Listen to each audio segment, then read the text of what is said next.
Les dirigeants des deux Corées main dans la main, une image forte qui symbolise la réconciliation. C'est ainsi que s'est achevée vendredi la rencontre historique entre Kim Jong-un et Moon Jae-in.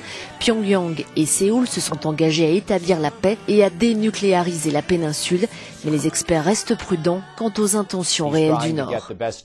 Kim essaie d'obtenir la meilleure offre pour faire le moins de concessions possible. Parler d'un traité de paix, assister à des sommets, c'est facile et intelligent.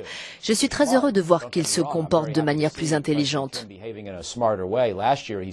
L'an dernier, il semblait presque à moitié fou au point de nous mener à la guerre.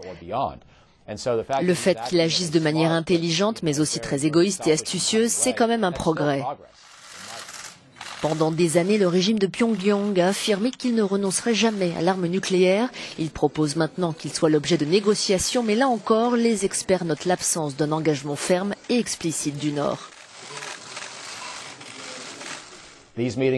Ces rencontres changent la forme, mais elles n'aident pas beaucoup le fond, parce que le fond est encore composé de cette énigme fondamentale. Kim va-t-il franchir la prochaine étape d'un accord qui pourrait conduire à la dénucléarisation de la Corée du Nord? Il ne le fera certainement pas, du moins pas à court terme.